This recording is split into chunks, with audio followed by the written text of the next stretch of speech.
कुनै वैकल्पिक सरकार बनाउने हो भने एप्रोप्रिएट क्यान्डिडेट अबको चाहिँ म यिनीहरूबाट त केही देखिसक्यौँ नि हामीले। अलिकति त न्याय मैले पनि पाउनु पर्यो नि। मलाई नै राजदूत हुन नपाएको कुण्ठा भनिदिए। मलाई थाहा छैन बजारमा राजदूत कसरी भइन्छ, प्रश्न पारेन नि रघु पन्तले कसरी सांसद भइन्छ। अब के भन्नु बाँकी छ? अब नेपालको राजनीतिमा जे हुन गइराखेको छ यो विशाल आँधी अगाडिको हावाहुरी जस्तो हो। यो हावाहुरीले कसलाई कसरी कहाँ बगाउने हो त्यो भन्न सकिँदैन। चुनावी कारणले हामी थप ध्रुवीकरणमा जान्छौँ, नयाँ नयाँ समीकरणहरू हुनेछन्, चुनावी हिंसा हुनेछ, भाइ छोराहरूको ज्यान जानेछ, त्यहाँ फेरि मर्ने ज्यान जाने हुने सर्वसाधारण के हो। यत्रो जनयुद्ध भयो, ठुलो तहको न नेता न नेताको परिवारजन, अपवाद बाहेक उनीहरूको त्यसमा केही पनि क्षति भएको छैन। 17,000 मान्छे मरेछन्।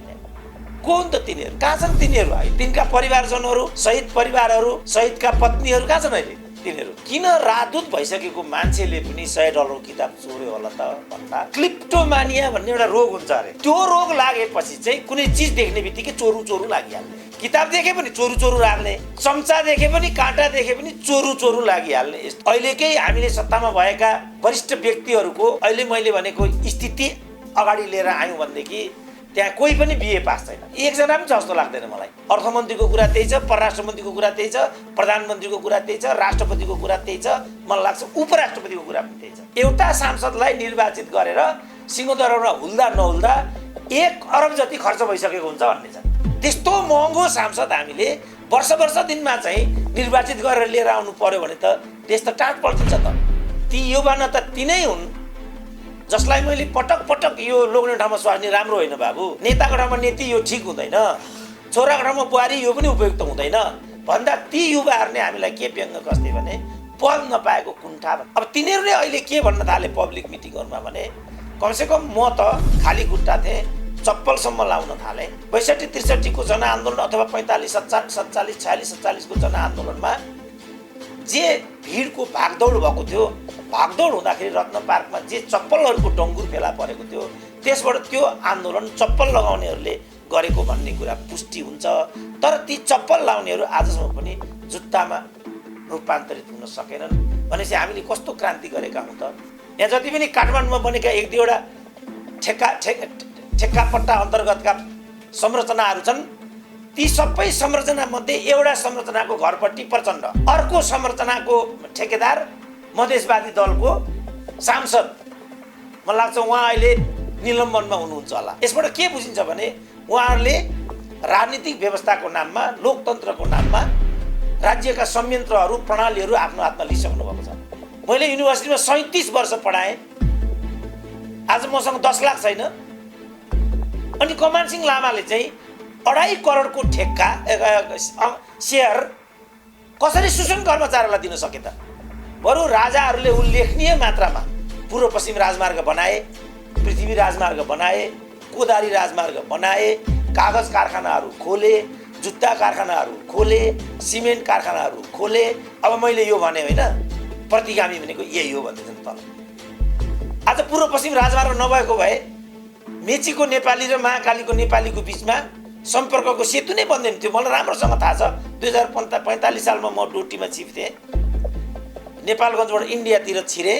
रातभरि नाइट ट्रेन हिँडिसकेपछि म गौरी फन्टा पुगेँ, गौरी फन्टाबाट धनगढी उक्लेर म जहाज चढेर माथि डोटी गएँ। यो 45 सालको कथा म भन्दैछु। उद्योगहरू खोल्यो भने मात्रै भाइ छोराले अवसर पाउँछन्, रोजगारी पाउँछन्। दिदीबहिनीहरूले विदेशी बजारमा बेचिनु पर्दैन। अहिले पनि बजारमा कमसेकम 250 दिदीबहिनीहरू अनिश्चित गर्व लिएर पेट देखाएर हिँडिरहेछन् उनीहरू बजारमा। नेपालीहरूलाई लज्जाबोध हुनुपर्ने, आफ्ना दिदीबहिनीहरूलाई बजारमा पठाएर जुङ्गामा ताउ लगाउने र म मन्त्री भएँ भन्नलाई लज्जाबोध हुनुपर्ने उनीहरूलाई, तर गौरवबोध भएको छ उनीहरूलाई। राजदूत हुने हो भने त खड्गौलीको लुङ्गी समात्नुपर्छ, भइहालिन्छ नि। जाबो राजदूत को भएन नेपालमा, राजदूत को भएन मन्त्री ल भन्नु त? मणि थापा मन्त्री भइसके होइन, कसरी खानु कुट्दैनन् मान्छेले मलाई। अब मर्ची होइन भन्थ्यो, हो रहेछ त भनिहाल्छन् नि। त्यति त म पनि बुझ्छु नि बाबा। दिए पनि खानु भएन नि मैले। अब त अब ऋषिजी नै प्रधानमन्त्री हुनुभयो भने त भन्न सक्दिनँ, नत्र त कसरी भइएला र? आमा जस्तै भए पनि जन्माउने छोराले बोक्सी हुन् भनेर आमालाई दुत्कार छ भने त्यो कस्तो हरामी छोरो होला त? तर नेपालका कम्युनिस्टले त्यो पनि बाँकी राखेन। जुन पुष्पलालले कम्युनिस्ट पार्टीको जन्म गराए तिनैलाई गद्दार भनेर ठुल्ठुला किताब गाली लाग्नु पर्यो नि, कत्रो अपराध हामीबाट भयो भनेर। Nepal is not at a nation rather than administrative unit भनेको अन्तर्राष्ट्रवादीहरूले हामीलाई के भन्दै देख्यो, बिपीले के भन्यो, यो Nepal is not at a nation भनेको नेपालको होइन भारतको अङ्ग हो भनेको, यो भारतको दलाल हो भन्दै मलाई पनि हो जस्तो लाग्यो। म कड्किएँ।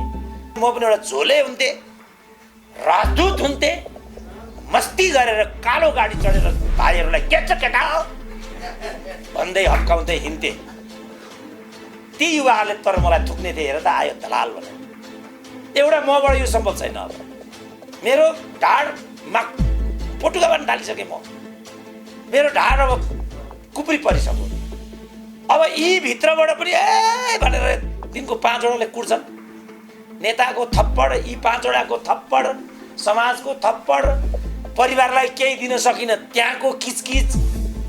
कि त्यो पदबाट राजीनामा दिनुपर्छ कि हामीसँग क्षमा माग्नुपर्छ? जनता हो, हामीले जे भनेर यो मागेका थियौँ हामीबाट भएन, क्षमा प्रार्थी छौँ। ठिक छ, हामी माफी दिने सोचौँला, दिउँला नदिउँला सोचौँला। यो स्वार्थ आधारित चाहिँ यो हुँदैन, भए पनि यसले कुनै परिणाम दिँदैन, दिए पनि त्यो देश र जनताको पक्षमा जाँदैन भनेर म भन्थेँ। लाल बुझकडहरू महिला कुटुल्ला जस्तो भन्थेँ। हेर त यो के पद राजदूतहरू नपाएको ځवान भन्थे। ए बाबा, यसको दुईटा मात्रै विकल्प हुन्छ अथवा परिणाम हुन्छ, या त सङ्कटकाल होइन भने मध्यावधि। राजनीतिक रूपमा पनि जो अहिलेको 2/3 छ यसको वैधताको अन्त्य भइसकेको छ। सब्सक्राइब गर्नुहोस् ताजा खबर टिभीलाई अनि यो बेल आइकन थिचेर ताजा भिडियो पाउनुहोस् सबैभन्दा पहिले। क्लबका सभापतिज्यू, वक्ता मेरा मित्र स्वागत नेपालजी, पत्रकार साथीहरू, अब स्वागतजीले आज निकै राम्रो, धेरै दिनपछि निकै राम्रो मन्तव्य दिनुभयो। भर्खरै यो अनलाइन युट्युबरसँग सम्बन्धित एउटा अर्गनाइजेसन, नयाँ अर्गनाइजेसन बन्न लागेको थियो, त्यहाँ तारानाथ दालले पनि यस्तै खालको राम्रो अभिव्यक्ति दिनुभएको थियो। अघि हाम्रा पालामा चाहिँ यस्ता खालका राम्रा वक्ताहरू जमिनमा हुन्थे, किनभने उनीहरू एउटा आदर्श र प्रतिबद्धताको लागि त्यहाँ थिए। कानुन व्यवसायी भने पनि त्यही कुरा थियो, राजनीतिक कर्मी भने पनि त्यही कुरा थियो, बौद्धिकहरूको कुरा पनि त्यही थियो। बिसी मल्ल भनेपछि हाम्रो शिर झुक्थ्यो, गणेश राज शर्मा भनेपछि मलाई खुट्टामा ढोग्नु मन लाग्थ्यो, कुसुम श्रेष्ठ भनेपछि राम्रो किताब लेख्ने, खालि उहाँ एउटा कानुन व्यवसायी मात्रै हुनुहुन्न थियो, राम्रो लेखक पनि हुनुहुन्थ्यो उहाँ। अब मुकुन्द रेग्मी पनि हुनुहुन्छ, पछिल्लो चरणमा हाम्रो प्रकाश ओस्ती भने पनि, भरतराज उप्रेती भने पनि कस्तो राम्रो लेखक हुनुहुन्थ्यो बिचरा। उहाँलाई सर्वोच्च अदालतको न्यायाधीश बनाइएको थियो, पछिबाट खेलखाल भयो, उहाँले आत्महत्या गर्नुभयो। राम्रा मान्छेहरूले आत्महत्या गर्नुपर्ने देश हो यो। अब अहिले चरित्र हत्याको चरणमा छ त्यो। अन्तोगत्वा चरित्र हत्याले पनि मानिसलाई आत्महत्यामा पुर्याउँछ भन्ने कुरा प्रष्टै छ। यो प्रवृत्ति जो हामीले पालेर राखेका थियौँ, त्यसपछि हाम्रो समाज अनेक अभिशापबाट पीडित हुन अभिशप्त भएको छ। अघि स्वागतजीले प्रहरीको कुरा गर्नुभयो, अरू कुराहरू गर्नुभयो। उर्लाबारीमा जुन घटना भएको थियो, त्यहाँ एउटा युवा मारिए। ती युवा मारिनु पछाडिका पात्रहरूमा नगरपिताको व्यावसायिक पार्टनर अनि प्रहरीमा नक्कल मिसिल, जो उहाँले भन्नुभयो मारेकै छैन, मैले मारेँ, बोरामा थुनेर सप्तकोशीमा हाल्दै भन्यो भन्नुभयो नि। ती बहिनी चाहिँ पाइलट रहेछन् कता अमेरिकामा, फर्केर आएपछि चौकीमा गइन्। हेर्दाखेरि त मिसिलमा त जो उसको दाइ मारिएको मरेको भनिएको छ त्यो मिसिलमा त अर्कै मान्छेको फोटो छ। त्यसपछि घटनाले अर्को रूप लियो। लगभग अब तिनीहरू चाहिँ कानुनको कठघरामा आउने जस्तो सङ्केत प्रभावकारी रूपमा देखा परिरहेको यस्तो छ।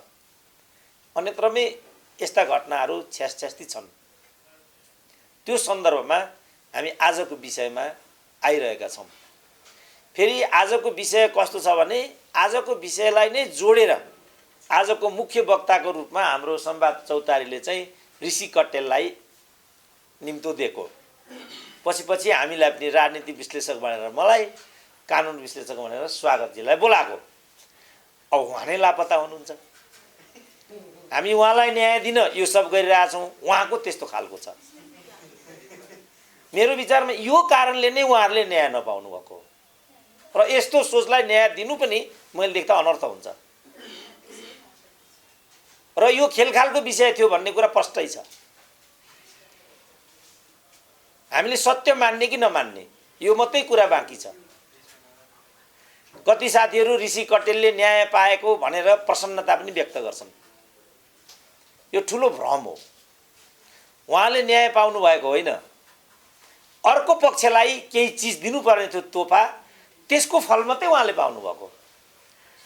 उहाँ प्रसन्न हुनुहुन्न भन्ने कुरा उहाँको आजको अनुपस्थितिले पनि देखाउँछ। यो कुरा उहाँ पनि त्यो खेलखालमा हुनुहुन्छ कि? यसलाई चाहिँ कस्तो क्रेसी भनिन्छ? अर्को स्वागतजीले अर्को कार्यक्रममा त्यो चाहिँ प्रश्न पार्नु होला। अनेकौं क्रेसीको बारेमा आज उल्लेख गर्नुभयो। यो कस्तो क्रेसी हो? जस्तो हाम्रो एउटा राजदूत थियो अमेरिकामा धेरै वर्ष अगाडि, यहाँ उपस्थित भएका सबै पत्रकार भाइहरूको जन्म हुनुभन्दा अगाडिको कुरा हो यो। एउटा राजदूत थियो, त्यो राजदूतले एउटा बुक स्टोरमा गएको एउटा किताब देखेछ। झ्याप्पै त्यो किताब उसले चाहिँ गोजीमा हाल्यो। गोजीमा हालिसकेपछि अब ऊ कहाँ दूरदराज कहीँ पहाडमा जन्मेको थियो होला, अमेरिकामा यन्त्र आइसकेको छ, त्यो रेकर्ड बन्छ, सीसीटीभी छ भन्ने एकाउलाई भएन। जबरजस्ती गरेर ऊ बाहिर जान खोज्यो। त्यो जबरजस्ती बापत ऊ सजायको भागी बन्यो। त्यसको लामो पहेली छ, त्यो कुरातिर म जान्न। एउटा कुरा मात्रै यहाँ भन्न चाहन्छु, किन राजदूत भइसकेको मान्छेले पनि $100 किताब चोर्यो होला त भन्दा क्लिप्टोमानिया भन्ने एउटा रोग हुन्छ अरे। त्यो रोग लागेपछि चाहिँ कुनै चिज देख्ने बित्तिकै चोरु चोरु लागिहाल्ने, किताब देखे पनि चोरु चोरु राख्ने, चम्चा देखे पनि काँटा देखे पनि चोरु चोरु लागिहाल्ने, यस्तो हुन्छ अरे। त मानिसहरूमा एउटा एउटा रोग हुन्छ, मानिसहरूमा एउटा एउटा व्यथा हुन्छ। त्यसले पनि कहिलेकाहीँ मानिसहरूले अन्टसन्ट गरिराखेका हुन्छन्। अब यो जो नेकपा दर्ता प्रकरणबाट उत्पन्न भएको परिवेशले नेपालको राजनीतिमा उल्लेखनीय एउटा भिन्नता ल्याएको र यसले पार्ने प्रभावको विषयको बारेमा अलिकति प्रकाश पारौँ भन्ने कुरा भइराखेको छ। हामी कहाँ एउटा उखान छ, चित्रबहादुर दाइले भन्नुपर्ने, मैले भन्नुपर्ने भयो, किनभने उखानको एक्सपर्ट त उहाँ नै हो नेपालमा। ओल्लो घरको नरे पल्लो घरमा सरे भन्ने। यहाँ कोही नरे छ भने फेरि मलाई माफ गर्नु होला है, उहाँलाई भने होइन, फेरि त्यो नेपाली उखान हो। यो जुन पल्लो घरको नरे भनेको चाहिँ पेप्सी कोला के कोला अरे यहाँ पर्तिरको पेरिस डाँडाको माओवादी हो पल्लो घरको नरे भनेको चाहिँ। अब यो सरे भएर धुम्मा राईमा जान आँटिराखेको छ। मतलब जे टन्टा त्यहाँ थियो त्यो टन्टा जस्ताको तस्तै अब धुम्मा राईमा पुग्छ। र जे भवन्डर पेप्सी कोला के हो पेरिस डाँडामा बसेर नेताहरूले गरेका थिए, अब वहाँ बसेर उहाँहरूले त्यो गर्नुहुनेछ। यसको स्थल मात्रै बदलिएको छ, प्रवृत्तिमा कुनै पनि बदलाव आएको छैन। यसको मतलब अब नेपालको राजनीतिमा जे हुन गइराखेको छ यो विशाल आँधी अगाडिको हावाहुरी जस्तो हो। यो हावाहुरीले कसलाई कसरी कहाँ बगाउने हो त्यो भन्न सकिँदैन। किनभने जे राजनीतिमा अहिले आइराखेको छ, पहिलो अदालतले दिएको फैसला सुरुवात मात्रै थियो। दोस्रो फैसलाले त्यसलाई अलिकति अग्रता दियो। अब वास्तविक लडाइँ हुनेवाला छ। यसको दुईटा मात्रै विकल्प हुन्छ अथवा परिणाम हुन्छ, या त सङ्कटकाल होइन भने मध्यावधि। राजनीतिक रूपमा पनि जो अहिलेको 2/3 छ यसको वैधताको अन्त्य भइसकेको छ राजनीतिक रूपमा। किनभने राजनीति शास्त्रमा जे गर्छु भनेर आइएको हुन्छ माथि, त्यो गरिएन भने त्यसको वैधताको अन्त्य हुन्छ। 2/3 चाहिँ हामी समृद्धि दिन्छौँ, स्थायित्व दिन्छौँ, सुशासन दिन्छौँ यो भनेको थियो। 5000 मेगावाट त बिजुली निकाल्छु भनेको थियो उसले। अहिले 2 वर्ष बढी बितिसक्यो, कति मेगावाट बिजुली आयो ल भन्नु त? अहिले यहाँ हितनारायण साके कि के हुन् अहिलेका मुखिया, उनी भन्दैछन् लोड सेडिङ करिब त्रिशुलीको पानी सुकिसकेको छ, करिब करिब लोड सेडिङ अवश्यम्भावी छ। लोड सेडिङ त हुने नै जस्तो छ। अब भारतबाट थप 200 मेगावाट बिजुली ल्याइएको छ। साथीहरूलाई त्यो थाहा छ कि थाहा छैन? यदि नेपालमा विद्युत उत्पादन भइरहेको हुन्थ्यो भने त्यो आपूर्तिको, त्यो आयातको कुनै पनि अर्थ हुँदैन थियो। उता एमसिसी चाहिँ यो विद्युत निर्यात गर्नको लागि भनिएको छ। यस्ता यस्ता कुराहरू यहाँ भइरहेका छन्। त्यसो भएको हुनाले अब मलाई चाहिँ के अहिले लागिराखेको छ भनेदेखि यो वैधताको अन्त्य भएको हुनाले सँगसँगै अहिलेको संविधानमा मध्यावधि सम्बन्धी कुनै पनि परिकल्पना गरिएन। किनभने हामीले पटक पटक मध्यावधिको झन्झट बिहोर्नु पर्यो। त्यसले गर्दा हामीलाई धेरै नै तनाव भयो, अपव्यय भयो, समय खर्च भयो भन्ने हिसाबले संविधान निर्माताहरूले संविधानमा मध्यावधिको परिकल्पना गरेनन्। वास्तवमा मध्यावधिको परिकल्पना कुनै पनि वेस्टमिनिस्टरियल सिस्टममा अवश्यम्भावी अङ्गको रूपमा हुने गर्छ। किनभने कहिलेकाहीँ त्यस्ता बिन्दुहरू आइलाग्छन् जहाँ प्रधानमन्त्रीले जनताको बिचमा जानै पर्ने हुन्छ। त्यसका लागि मध्यावधिको परिकल्पना गरिएको हुन्छ। तपाईहरुको फिडिङको लागि थप एउटा कुरा के भन्छु भनेदेखि वेस्टमिनिस्टरियल सिस्टम भनेको चाहिँ सभ्य, सौम्य, जिम्मेवार, पढेलेखेका मानिसहरूले चलाउने सिस्टम हो। अरूबाट यो सिस्टम चल्न सक्दैन। हामी त्यो हिसाबका मान्छे छैनौं। अहिलेकै हामीले सत्तामा भएका वरिष्ठ व्यक्तिहरूको अहिले मैले भनेको स्थिति अगाडि लिएर आयौं भनेदेखि त्यहाँ कोही पनि बिए पास छैन। एकजना पनि जस्तो लाग्दैन मलाई। अर्थमन्त्रीको कुरा त्यही छ, परराष्ट्र मन्त्रीको कुरा त्यही छ, प्रधानमन्त्रीको कुरा त्यही छ, राष्ट्रपतिको कुरा त्यही छ, मलाई लाग्छ उपराष्ट्रपतिको कुरा पनि त्यही छ। 5 जना त यो भइसक्यो। त यो ल्याकतको मान्छेले वेस्टमिनिस्टरियल सिस्टमलाई अक्षरशः कार्यान्वयन गर्नै सक्दैन। किनभने वेस्टमिनिस्टरियल सिस्टमको मर्म नै अर्को छ। त्यो मर्म भनेको 3टा कुरामा आधारित हुन्छ: जवाबदेहिता, पारदर्शिता, योग्यता क्रम। यो 3टा कुरा माइनस त्यो वेस्टमिनिस्टरियल सिस्टम हुँदैन। र अहिले जुन सिस्टम हामीले अभ्यास गरेका छौं त्यो वेस्टमिनिस्टरियल होइन, यो मोबोक्रेसी हो। अघि उहाँले लुटतन्त्रको के हुन्छ परिभाषा, जसलाई भिडतन्त्र भन्नुभयो उहाँले, त्यो कस्तो हुन्छ र त्यहाँ के गरिन्छ भन्ने कुरा उहाँले प्रश्न पार्नुभयो। अब पेरिस डाँडामा जे द्वन्द्वहरू हुन्थे ती द्वन्द्वहरू धुम्बा राईमा हुनेछन्। अल्पमत र बहुमतको कुरा त्यहाँ पनि हुनेछ। केपी ओलीलाई टपल डाउन गर्नुपर्छ भन्ने कुरा मूल प्रवाहको विषय बन्नेछ। हामीले स्थायित्व पनि पाउने छैनौं, सुशासन पनि हुने छैन, स्थिरता पनि देखा पर्दैन। यो त हाम्रो जनादेश, हाम्रो मतादेशको मर्म होइन। हामीले एउटै शर्तमा संसद पुनर्स्थापनाको कुरालाई बरु ओके भनिदिएका थियौं। त्यो चाहिँ के भने चुनावी कारणले हामी थप ध्रुवीकरणमा जान्छौं, नयाँ नयाँ समीकरणहरू हुनेछन्, चुनावी हिंसा हुनेछ, भाइ छोराहरूको ज्यान जानेछ, त्यहाँ फेरि मर्ने ज्यान जाने भनेको त सर्वसाधारण के हो। यत्रो जनयुद्ध भयो, ठुलो तहको न नेता न नेताको परिवारजन, अपवाद बाहेक उनीहरूको त्यसमा केही पनि क्षति भएको छैन। 17-17 हजार मान्छे मरेछन् त्यहाँ। को हुन् त तिनीहरू? कहाँ छन् तिनीहरू अहिले? तिनका परिवारजनहरू, शहीद परिवारहरू, शहीदका पत्नीहरू कहाँ छन् अहिले? तिनीहरू त्यो ठाउँमा को छन्? तिनलाई लिएर पनि अब अहिले मुद्दा हुँदैछ त्यहाँ। मैले त डे 1 मा भनेको थिएँ यो प्रवृत्ति राम्रो हुँदैन। उहाँहरूले मान्नु भएन। आफ्नो सहर पर्दासम्म यो कुरालाई उहाँहरूले प्राधान्यता दिनु भएन। जब आफ्नो सहर पर्न थाल्यो त्यसपछि दिदीबहिनीको लुगा उचाल्नेतिर उहाँहरू जानुभयो। यो हदमा आयो राजनीति। राष्ट्रिय स्तरका नेता, पूर्व मन्त्री भइसकेका मानिसहरू दिदीबहिनीको साडी उचाल्ने कुरा गर्न थाले। त्यो विषय उत्पन्न भएको हो नि। किनभने घटनामा कहिले पनि परिणाम महत्त्वको हुँदैन, कारण महत्त्वको हुन्छ। अन्त्यमा चाहिँ चुनावको कारणले कमसे कम 1 खरब, अबको चुनावमा 1 खरब खर्च जान्छ। एउटा सांसदलाई निर्वाचित गरेर सिंहदरबारमा हुल्दा नहुल्दा 1 अरब जति खर्च भइसकेको हुन्छ भन्ने छ। त्यस्तो महँगो सांसद हामीले वर्ष दिनमा चाहिँ निर्वाचित गरेर लिएर आउनु पर्यो भने त देश त टाँट पल्टिन्छ त। बरु संसद पुनर्स्थापना भए पनि हामीलाई केही छैन भन्ने हाम्रो तर्क त्यहाँ थियो। तर जसले यो संसद विघटन भनेको मध्यावधि भनेको प्रतिगमन हो, केपी ओली हिटलर भए इत्यादि भनेका थिए, तिनीहरू चाहिँ अहिले फेरि 15 दिनकै अन्तरालमा कस्तो लेखहरू लेख्दैछन् भनेदेखि वास्तवमा यो मध्यावधिको परिकल्पना संविधानले नगर्नु अनर्थ रहेछ। किनभने त्यसको वैधतामाथि पनि प्रश्न उठ्दो रहेछ यस अन्तरालमा, जो अघि मैले प्रश्न पारेँ त्यो कारणले गर्दाखेरि जे गर्छु भनेर आएको भइन्छ।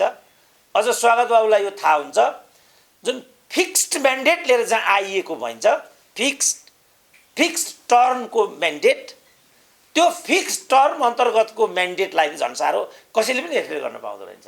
जस्तो 2 वर्षको लागि संविधान सभाको 2 वर्षको लागि अवधि राखेर प्रतिनिधि निर्वाचित गराएर लिएर आयो भनेदेखि त्यसमा हेरफेर कसैले पनि गर्न पाउँदो रहेछ।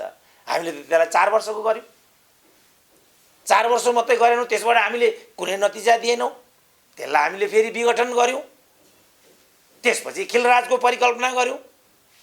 पावर सेपरेसनको दृष्टिकोण त्यो मिल्दैन। कमसेकम खिलराजले लमा त ग्रेजुएट नगरी त मेरो विचारमा अहिले त प्रधान न्यायाधीश भइँदैन होला। राणाका पालामा त राणाको छोरो हुने बित्तिकै प्रधान न्यायाधीश भइहाल्यो, त्यो कुरै सिद्धिहाल्यो। अहिले मेरो अनुभवमा कमसेकम न्यायाधीश हुन ग्रेजुएट त हुनैपर्छ होला। उहाँको त ग्रेजुएट पक्कै थियो होला। शक्ति सन्तुलनको सिद्धान्त त उहाँले पढ्नु नै भएको थियो होला। तर कसरी उहाँ न्यायपालिकाको प्रमुख हुँदाहुँदै कार्यपालिका प्रमुख हुनुभयो? हुनु त भयो। उहाँको नाम प्रस्ताव गर्नुभएको थियो फेरि प्रचण्डले नै। जब नतिजा आउन थाल्यो उहाँले के भन्नुभयो, यो योजनाबद्ध र संरचनात्मक सङ्गठनात्मक धाँधली भएको हुनाले यो संविधान सभाको निर्वाचनको परिणाम हामी मान्दैनौँ, यो पो भनिदिनु भयो उहाँले। अगाडि बढ्दै गयो विषय, यी चिजहरू आउँदै गए। संविधानवादको सिद्धान्त चाहिँ के रहेछ भने, अघि पनि भने फिक्स्ड म्यान्डेट हेरफेर गर्न नपाइने, सम्पूर्ण कुरालाई हामीले खप्दै सहँदै हामीले यहाँसम्म बोक्यौँ। उहाँहरूलाई जे उहाँहरूले गरे पनि हामीले खप्दै आयौँ, बोक्दै आयौँ, हुँदै गयो। तर हाम्रो अवस्थामा कुनै पनि बदलाव आएन। अहिले उहाँहरू नै भन्न थाल्नुभयो, युवा नेताहरू, ती युवा नेता तिनै हुन् जसलाई मैले पटक यो लोग्ने ठाउँमा स्वास्नी राम्रो होइन बाबु, नेताको ठाउँमा नेती यो ठिक हुँदैन, छोराको ठाउँमा बुहारी यो पनि उपयुक्त हुँदैन भन्दा ती युवाहरूले हामीलाई के व्यङ्ग कस्थे भने पद नपाएको कुण्ठा भन्थे। अब तिनीहरू नै अहिले के भन्न थाले पब्लिक मिटिङहरूमा भने, कमसेकम म त खाली खुट्टा थिएँ, चप्पलसम्म लाउन थालेँ।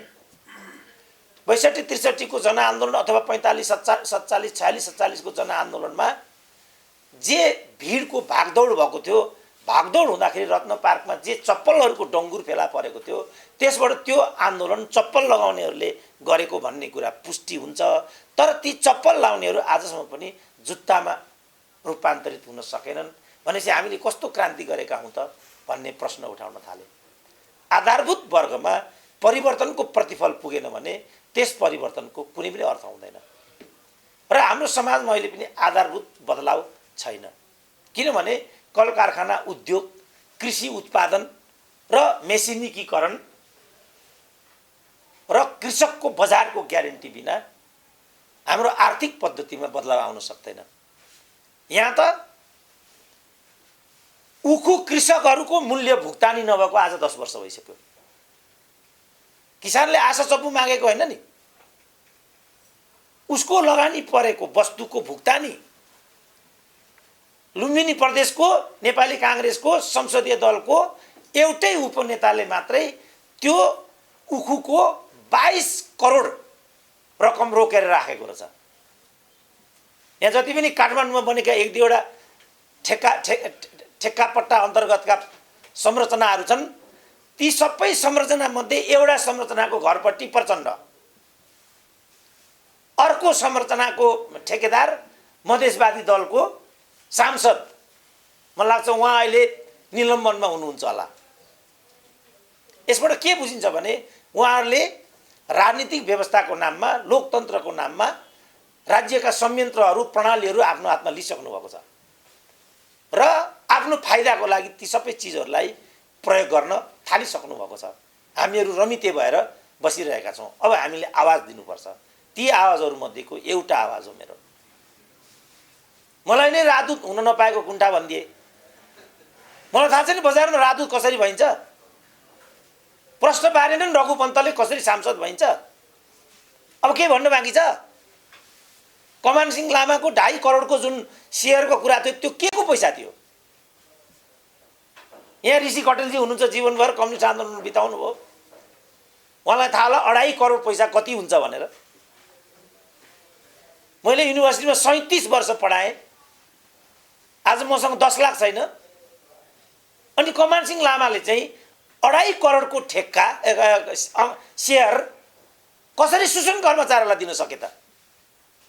त्यसकारण मेरो पीएचडी को निष्कर्ष के थियो भने उहाँहरू एकरती कम्युनिस्ट होइन,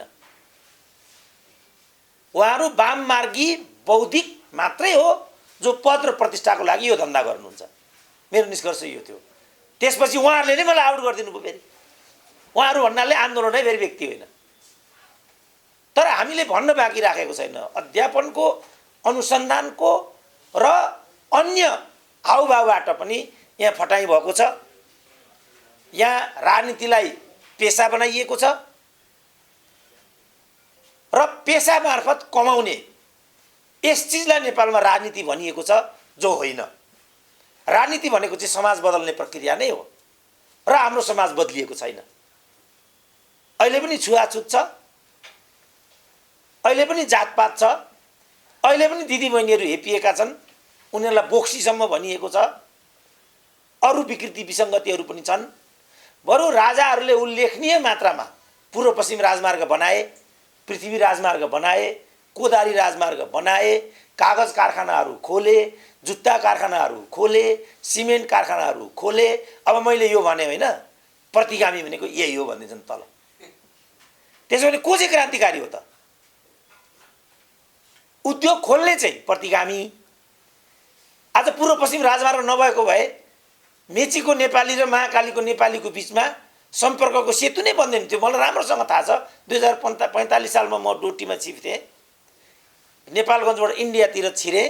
रातभरि नाइट ट्रेन हिँडिसकेपछि म गौरी फन्टा पुगेँ। गौरी फन्टाबाट धनगढी उक्लेर म जहाज चढेर माथि डोटी गएँ। यो 45 सालको कथा म भन्दैछु। 45 सालसम्म हाम्रो पूर्व पश्चिम लिङ्क नेपालगञ्जसम्म मात्रै थियो। 45 सालसम्मको कुरा। त्यहाँभन्दा उता हाम्रो लिङ्कै थिएन। त्यति टाढा थियौँ हामी।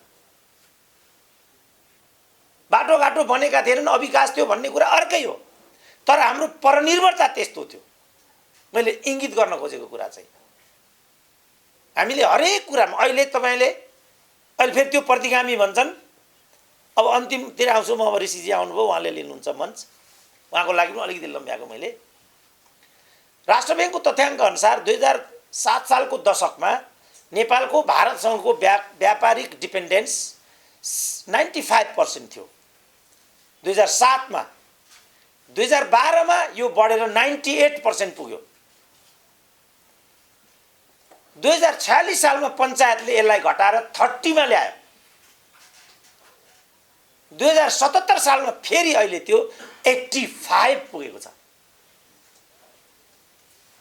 लोकतन्त्रको सुदृढीकरण र सुनिश्चयको लागि आर्थिक सबलीकरण अनिवार्य हुन्छ। किनभने लोकतन्त्र भनेको अभिव्यक्तिको स्वतन्त्रता र दल खोल्न पाउने स्वतन्त्रता मात्रै होइन। सँगसँगै लोकतन्त्र भनेको आर्थिक र सांस्कृतिक अधिकारको सुनिश्चितता पनि हो। उद्योगहरू खोले भने मात्रै भाइ छोराले अवसर पाउँछन्, रोजगारी पाउँछन्। दिदीबहिनीहरूले विदेशी बजारमा बेचिनु पर्दैन। अहिले पनि बजारमा कमसेकम 250 दिदीबहिनीहरू अनिश्चित गर्व लिएर पेट देखाएर हिँडिरहेछन् उनीहरू बजारमा। नेपालीहरूलाई लज्जाबोध हुनुपर्ने आफ्ना दिदीबहिनीहरूलाई बजारमा पठाएर जुगामा ताउ लगाउने र म मन्त्री भएँ भन्नलाई लज्जाबोध हुनुपर्ने उनीहरूलाई, तर गौरवबोध भएको छ उनीहरूलाई। अब युवा वर्ग बोल्दैन। रिटायर प्रोफेसर भए पनि मैले कम्मर गर्नु परेन? त्यही पनि सुरेन्द्र केसी कम्मर मच्काउँछ भन्छन् फेरि लुवाङ्गेहरू बजारमा। यो के भइरहेछ देशमा? ऊ लाचार छ, ऊ बोल्दैन, म कसिनु परेन? पटुका बाँधेको छैन कम्मर त मस्काउनु परेको नि के गर्छ यो हो मैले कडी कडाउ गर्नुको पछाडि यो राज छ यो राजदूत हुने खेल होइन यसरी राजदूत भइँदैन राजदूत हुने हो भने त खड्ग ओलीको लुङ्गी समात्नुपर्छ भइहालिन्छ नि जाबो राजदूत को भएन नेपालमा राजदूत को भएन मन्त्री ल भन्नु त मणि थापा मन्त्री भइसके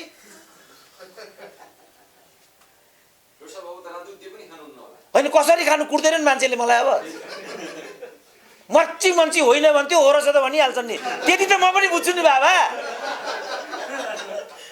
दिए पनि खानु भएन नि मैले अब त अब ऋषिजी नै प्रधानमन्त्री हुनुभयो भने त भन्न सक्दिनँ नत्र त कसरी भइएला र त्यसो भएको हुनाले पद्धतिको लागि युवाहरूको लागि समाजको लागि हामीले यो आवाज दिन खोजेको जिन्दगीभरि जागिरमा समय व्यतीत गरियो अब रिटायर भइयो अब कमसेकम 5 वर्ष देश जनतालाई दिउँ न त्यसपछिको पिँढीले हामीलाई पनि सम्झिन्छ कि नेपाली बैगुनी भन्ने कसलाई थाहा छैन कटेलजीलाई त अझ बढी थाहा छ पुष्पलाललाई नै गद्दार भन्थे यिनीहरू कम्युनिस्ट पार्टीका जन्मदाता उनी थिए आमा जस्तै भए पनि जन्माउने छोराले बोक्सी हुन् भनेर आमालाई दुध काट्छ भने त्यो कस्तो हरामी छोरो होला त तर नेपालका कम्युनिस्टले त्यो पनि बाँकी राखेन जुन पुष्पलालले कम्युनिस्ट पार्टीको जन्म गराए तिनैलाई गद्दार भनेर ठुल्ठुला किताबहरू लेखे लाज लाग्नु पर्यो नि कत्रो अपराध हामीबाट भयो भनेर हाम्रा पालामा पुष्पलाललाई गाली नगरी बिपीलाई गाली नगरी कुनै सभा सम्मेलनहरू सकिँदैन थियो अहिले पनि मलाई सम्झना छ कीर्तिपुरको ठुटे नेता थिएँ म त्यो बेला बिपी कोइरालाको द टेलिग्राफमा एउटा अन्तर्वार्ता निस्क्यो त्यो लाइन मलाई अहिले पनि कण्ठ छ Nepal is not at a nation rather than a administrative unit भन्ने त्यो लाइन थियो अहिले पनि मलाई कण्ठ छ Nepal is not at a nation rather than a administrative unit भनेको अन्तर्राष्ट्रवादीहरूले हामीलाई के भन्दै देख्यौ बिपीले के भन्यो यो Nepal is not at a nation भनेको नेपालको होइन भारतको अङ्ग हो भनेको यो भारतको दलाल हो भन्दै मलाई पनि हो जस्तो लाग्यो भनेर म कड्किएँ अहिले फर्केर हेर्दाखेरि त साह्रै ठुलो गल्ती भएको रहेछ त्यो त के रहेछ भने नेपाल राज्यको रूपमा नेसनको रूपमा अगाडि बढिसकेको छैन खालि एउटा प्रशासनिक इकाइको रूपमा त छ तर यो एउटा विकसित राष्ट्रको बाटोतर्फ अग्रसर भएको छैन पो भनेको रहेछ बिपी कोइरालाले त त्यो बुझ्नलाई मैले पहिला पार्टी छोड्नु पर्यो झन्डै विचार छोड्नु पर्यो अनि मात्रै मुक्त भयो मेरो दिमाग स्वतन्त्र दिमागबाट हेर्दाखेरि त चिज अर्कै देखियो नेताहरूले हामीलाई दुरुपयोग गर्दा रहेछन् भन्ने कुरा मैले त्यस दिन थाहा पाएँ परिणाम आज म यो ठाउँमा छु होइन भने म पनि एउटा झोले हुन्थेँ राजदूत हुन्थेँ मस्ती गरेर कालो गाडी चढेर भाइहरूलाई के छ केटा भन्दै हप्काउँदै हिँड्थेँ ती युवाहरूले तर मलाई थुक्ने थिए हेर त आयो दलाल भनेर त्यसबाट उन्मुक्ति लिनको लागि पो म यो बाटोमा छु त राजदूत हुनको लागि त मलाई थाहा छ कसरी राजदूत भइन्छ भन्ने कुरा यो कुरा थियो त्यसकारण मेरो अन्तिम निष्कर्ष के होला जस्तो मलाई लाग्छ भने त्यो समीकरणको खेल फेरि दोहोरिन्छ अब नेकपा भित्र यो जुन एमाले नेकपा छ त्यहाँ अल्पमत र बहुमतको खेल बढ्छ माओवादीले एमालेको समर्थन फिर्ता लिन्छ समीकरणका खेलहरू फेरि अगाडि आउँछन् र नेपालीहरू फेरि जुट्छन् फेरि भिड्छन् र हाम्रो सबै समय साधन स्रोत त्यसैमा खर्च हुन्छ करिब करिब हामी बर्बादीको निकटतिर अब पुग्दैछौँ सक्छौँ भने हामी यसलाई रोकौँ यो समीकरणको खेल नखेल राजनीतिको यो व्यवसायीकरण रोक हामीलाई झन्झट नदेऊ तिमीले धेरै गर्यौ योभन्दा बढी नगर हामी सक्छौँ भने यो आवाज दिउँ मलाई दिन यो पनि हामीबाट होला जस्तो मलाई लाग्दैन एउटा मबाट यो सम्भव छैन अब मेरो ढाडमा पटुका बाँध्न थालिसकेँ म मेरो ढाड अब कुप्री परिसक्यो अब यी भित्रबाट पनि ए भनेर दिनको 5 वटाले कुट्छन् नेताको थप्पड यी 5 वटाको थप्पड समाजको थप्पड परिवारलाई केही दिन सकिन त्यहाँको किचकिच कति थाम्न सक्छ एउटा मान्छेले सम्भव छैन तर म एउटा सन्देश के दिन चाहन्छु भने गल्ती बढेको बढै छ हामीबाट हाम्रा नेताहरूले हामीलाई दुरुपयोग गरेकै छन् यिनीहरूले यो राजनीति गरेको होइन यो व्यवसाय हो यो नेतृत्वबाट नेपाली समाजले कुनै पनि राहत अर्को 100 वर्ष पनि सम्भव छैन त्यसकारण एउटा इमरान खानको अनिवार्यता आजको विषय हो। यो गर्न सक्यौँ हामीले देशलाई धान्यौँ, यो गर्न सकेनौँ हामी सक्यौँ। मैले देखेको र जानेको नेपाल यति मात्रै हो। धन्यवाद। हजुर हजुर पछिल्लो यो 1-2 दिनमा के विश्लेषण र चर्चा मान्छेले अनुमान गर्न थालेका छन् भने अब भारतको इन्ट्रेस्टमा सरकार बन्दैछ, नेपाली कङ्ग्रेस माओवादी र जसपा बीचमा सरकार बने, त्यसको नेतृत्व चाहिँ बाबुराम भट्टराईले गर्ने भन्ने अनुमान र प्रक्षेपण यस्तो हुने सम्भावना देखिन्छ कि देखिँदैन? अब जबरजस्ती भयो भने त खिलराजै जहाँ प्रधानमन्त्री भए त्यहाँ बाबुराम कति ठुलो कुरा भयो र। तर कुनै पनि दृष्टिकोणले म बाबुरामको सम्भावना देख्दिनँ, किनभने जसपाबाट हुँदाखेरि पनि पालो महन्त ठाकुरको, त्यसपछि उपेन्द्र यादवको, त्यसपछि अशोक राईको, अनि मात्रै बाबुरामको पालो हुन्छ।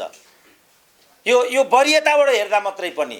तर वैधताबाट हेर्दाखेरि चाहिँ बाबुराम काङ्ग्रेसको मत लिएर आएको हुनुहुन्छ र उहाँ मधेसवादी माओवादी हुँदै मधेसवादीमा पुग्नु भएको छ। उहाँलाई कुनै वैधानिक अधिकार बन्ला जस्तो मलाई लाग्दैन। जबरजस्ती गर्न थाल्यो भने त अब खिलराजै भइसक्यो भने अब बाबुराम त बाबुराम हुन्, पूर्व प्रधानमन्त्री पनि हुन्। तर यदि एउटा स्वाभाविक प्रक्रिया अन्तर्गत हेर्ने हो भने अब त्यसरी प्रधानमन्त्री भयो जो भारतको पनि तपाईँले नाम लिनुभयो, झन् त्यससँग पनि नजिक राखेर हेर्ने हो भनेदेखि त प्रधानमन्त्रीको पालो महन्त ठाकुरको हो र त्यो सहज बाटो पनि हो र सहज व्यक्तित्व पनि हो। अब के हुन्छ त्यो त हामीले हेर्दै जानुपर्छ। होइन हाम्रो राजनीतिक कुरा बाहिरीको कुरा म गर्दिनँ, किन यो सबै गरेको हामीले नै हो। यहाँ के भन्छन् भने जेमा पनि भारत देख्ने, जस्तो म Rajiv Gandhi cancer hospital treatment उपचार गराएर आएँ, रहले गराइदियो भन्दै यहाँका चाहिँ लटुवाहरूले। अब यसको त केही पनि दबाई छैन, म यहाँ जिउँदैछु, मेरो घर अहिले पनि ब्याङ्क गिरबीमा छ। बागबजारको कृषि विकास ब्याङ्कमा गएर अहिले पनि चेक गर्न सक्नुहुन्छ। केपी ओली त एकदमै एजेन्ट हो नै किटेरै भन्नुभयो। अब साथी भाइहरूले कस्ता छन्, केपी ओली एजेन्ट हो त मेरो मुखबाट नै आयो सुरेन्द्र केसी भनेर पछाडि थपिदिन्छन्। कति गाह्रो छ हामीलाई। त्यस कारणले जे एउटा श्रृङ्खला हामीले निर्माण गरेका छौँ, मैले देख्दा हामी सबैबाट सानो ठुलो गल्ती भएको भएछ। हामीले आफूलाई जिम्मेवार बनाउनु पर्नेछ, त्यसपछि मात्रै हाम्रो भूमिका ठोस हुन सक्नेछ। होइन अब मैले देख्दाखेरि त अब प्रधानमन्त्रीको खेल हामीले खेल्नुहुन्न। अर्ली इलेक्सनमा जानुपर्छ, मध्यावधि मार्फत नयाँ फ्रेस म्यान्डेट हामीले ल्याउनु। जबरजस्ती गर्ने हो भने त खिलराजलाई बनाइदिए पनि हुन्छ। खिलराजै बनाउने हो भने त भाइ मलाई बनाइदियो, मैले भनिरहेको छु। चुनावी सरकारको प्रधानमन्त्री सुरेन्द्र केसी निष्पक्ष र निर्भय चुनाव म गराइदिन्छु, नत्र भने फेरि कसैले मान्दैन त्यो। त्यसकारण चुनावै के अरे कुनै वैकल्पिक सरकार बनाउने हो भने एप्रोप्रिएट क्यान्डिडेट अबको चाहिँ म हुँ। यिनीहरूबाट त केही देखिसक्यौँ नि हामीले, हुँदैन अरूबाट हामीले देखिसक्यौँ नि।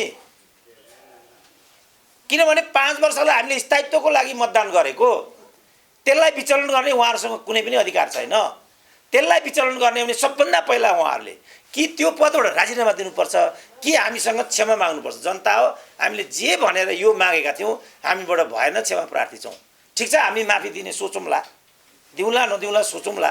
तर उहाँहरूले पहिला भन्नुपर्ने चाहिँ त्यो थियो। तर उहाँहरूले चाहिँ यो पदको लागि होइन, यो पद्धतिको लागि हो, के को लागि हो भन्नुभयो। यो 1 वर्ष त उहाँहरूले खास गरी नेकपाले एक दिन पनि योभन्दा प्रतिको कुरा गरेको छैन।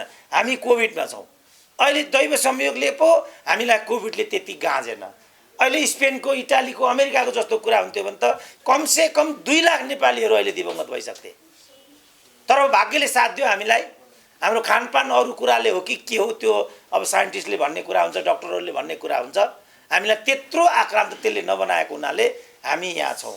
होइन भने त हामी त सकिन्थ्यौँ। हामी सकिने, उहाँहरू पदको लागि रात दिन लड्ने भिड्ने, अनि यो पदको लागि होइन भनेर हामीलाई नै हकार पकार गर्ने भने यो कुरा हामीलाई मन्जुर हुँदैन। यो होइन मैले भनिहालेँ। अब उहाँहरू त्यहाँ जानुहुन्छ, उहाँ त्यहाँ गएर चाहिँ फेरि बखडा गर्नुहुन्छ अल्पमत बहुमतको। किनभने यहीँबाट पेरिसबाटै प्याकेज लिएर जाँदै हुनुहुन्छ उहाँहरू। किनभने उहाँहरूको मन त्यहाँ त्यहाँ पनि मन्दी छ विभिन्न कारणले। किनभने उहाँहरू जे बोल्नुभयो, हिजो जे भन्नुभयो, जसरी उतापट्टि गला मिलाउनु भयो, सबै लक्ष्मण रेखाहरू त उल्लङ्घन गर्नुभएको छ उहाँहरूले। जानेर नजानेर, बाध्यताले अथवा नचाहेर त्यसमा डिबेट गर्नुलाई समयले साथ दिँदैन। तर उहाँहरूले अब त्यहाँ गएर त्यो पार्टीप्रति निष्ठा गराउने दिने सम्भावना अब भन्नै थाले खोल रामकुमारीको सदस्यता खारिज गर अर्कोको यो गर त्यो गर अब त्यो त किचकिच भइरहन्छ त्यहाँ जति किचकिच हुन्छ उति त्यो त मुटु रोप्छ त्यसले त्यो व्यङ्ग्य जस्तो लाग्छ अब भीम रावलले जहाँ जे बोल्नु भएको छ हिजो त्यहाँ अब प्रधानमन्त्रीले पब्लिकली भन्नुभएको छ अब म तिम्रो पार्टी के हो भनेर सोध्छु भनेर अब त्यही पार्टीको वरियतामा 5औं 6औं नम्बरमा गएर भीम रावलले कसरी जीवन चलाउने सजिलो त छैन पोल्छ त्यसले घोच्छ पनि जति पोल्छ त्यति नै उफ्रिनुपर्छ जति उफ्रियो पेरिस डाँडा त्यतिकै नजिक हुँदै जान्छ त्यसले ठुलो उथल पुथल अन्तत्वगत्व ल्याएरै छोड्छ किनभने यो एकता नै कृत्रिम थियो यो स्वार्थ आधारित चाहिँ यो हुँदैन भए पनि यसले कुनै परिणाम दिँदैन दिए पनि त्यो देश र जनताको पक्षमा जाँदैन भनेर म भन्थे लालबुझ करोडौँ महिला कुटुम्ब जस्तो गर्थे हेर त यो के पद राजदूत हुन नपाएको झ्वाक भन्थे ए बाबा अलिकति त न्याय मैले पनि पाउनु पर्यो नि कुनै एउटा मूल प्रवाह भनेको रेडियो टिभीले तपाईँ यसो भन्नुहुन्थ्यो यसको के तर्क थियो भनेर आजसम्म पनि सोधेको छैन कति बायस छ त हाम्रो मिडिया बिचारा यो युट्युबको सिस्टम भएको हुनाले धन्न अब यो पनि अब जान्छ नि त भाइरल होस् जेसके होस् जान्छ जान त यो नभएदेखि त हाम्रा विचार कमसेकम भनौँ 30 वर्ष भयो म यसरी उभिएको एक्लै 30 वर्ष मेरा विचारहरू कुण्ठित गरिए भौतिक रूपले मान्छेको हत्या लिनु मात्रै हत्या हुँदैन बौद्धिक रूपले मान्छेका विचार बजारमा आउन नदिनु पनि हत्या हुन्छ यो बौद्धिक हत्या हो भनी आएको छु मैले बौद्धिक हत्याको शिकार म भएँ यो देशमा यो गलत थियो भन्ने मेरो मान्यता थियो तर तपाईले भन्नुभएको ठिक रहेछ अहिले पनि कसैले भनेको छैन अहिले पनि त्यसकारण हाम्रो समाज अभिव्यक्ति हो कि भन्ने मलाई लाग्छ डाक्टर त्यो अब अहिले जुन प्रधानमन्त्री चाल्नु भएको यो भन्दा अगाडिको कदम थियो यसलाई सही मान्नुहुन्छ तपाईले त्यसमा अहिले चुनावमा जाने कुरा गर्नु होइन म त्यसलाई सही मान्दिनँ तर त्यो परिणाम हो भन्छु यिनीहरूले के भने यो सम्पूर्ण गर्ने केपी ओली हो भने मैले व्याख्या गर्दै के भने केपी ओली परिणाम हुन् प्रचण्ड कारण हो अब यहाँ ऋषिजी हुनुहुन्छ द्वन्द्ववादले के भन्छ द्वन्द्ववादले घटनामा कारणलाई प्रमुख मान्छ कि परिणामलाई प्रमुख मान्छ जस्तो एउटा प्रश्न भाइले सोध्नुभयो अनि मैले यो उत्तर दिएँ भाइले यो प्रश्न नगरेको भए त म तर्फबाट यो उत्तर आउने नै थिएन मान्छेले परिकल्पनै गर्न सक्ने थिएनन् त्यसपछि सुरेन्द्र केसीले के भन्ने थियो होला के भन्ने थियो नि त्यसकारण मेरो विचारमा तपाईले प्रश्न सोध्नु मेरो उत्तरको कारण हो केपी ओली परिणाम हुन् प्रचण्ड कारण हुन् अब ऋषिजीले व्याख्या गर्नुहुन्छ घटनामा कारण महत्त्वको हुन्छ कि परिणामको महत्त्व दर्शनले के भन्छ यो जिम्मा उहाँलाई छोड्दै म बसे धन्यवाद